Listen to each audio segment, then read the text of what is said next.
সারা দেশে জেঁকে বসেছে শীত। দুর্ভোগে দিন পার করছেন হতদরিদ্র জনগোষ্ঠী।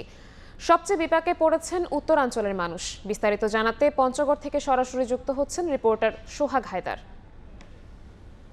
শেষ সময়ে কি আমরা দেখেছি যে কনকনে শীতের অনুভূতি সেটা কিন্তু উত্তরের জেলা পঞ্চগড়ে কয়েক গুণ হারে বেড়ে গিয়েছে।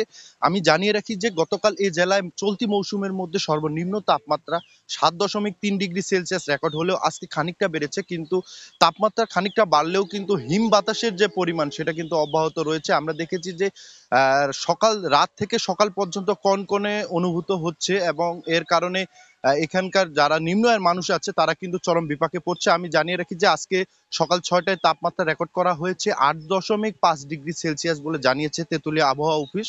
একই সাথে বলে রাখি যে এই কনকনে বাতাস এবং ঠান্ডা অব্যাহত থাকায় কিন্তু এখানকার যারা নিম্ন আয়ের মানুষ রয়েছে তারা কিন্তু চরম বিপাকে পড়েছে। আমরা গতকালও দেখেছি যে কনকনে ঠান্ডার অনুভূতির কারণে কিন্তু রাতে এবং সকালে ঠিক এইভাবেই কিন্তু নিম্ন আয়ের যারা মানুষজন রয়েছে এবং যারা রিক্সা চালায় তারা কিন্তু এভাবে শীত নিবারণের চেষ্টা করছে বিভিন্ন পয়েন্টে পয়েন্টে। একই সাথে তারা বলছে যে তাদের মাঝে কিন্তু অনেকে এখনো এই সময়টিতে শীতবস্ত্র এখন সরকারি বা বেসরকারিভাবে শীতবস্ত্র সহায়তা এখনো অনেকেই পাননি।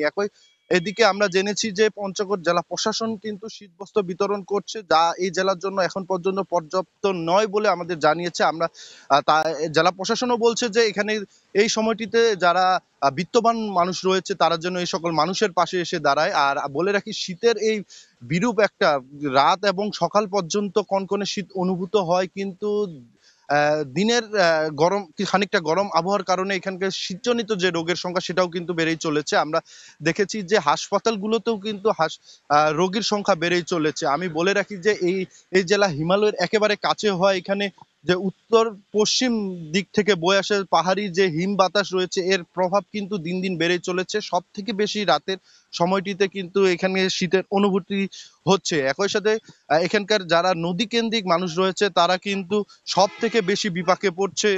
এই সেই নদী কেন্দ্রিক এলাকায় কিন্তু শীতের যে প্রকোপ সেটা কিন্তু কয়েক গুণ হারে বেশি অনুভূত হচ্ছে।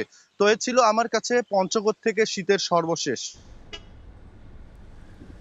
সরাসরি যুক্ত ছিলাম পঞ্চগড়ে।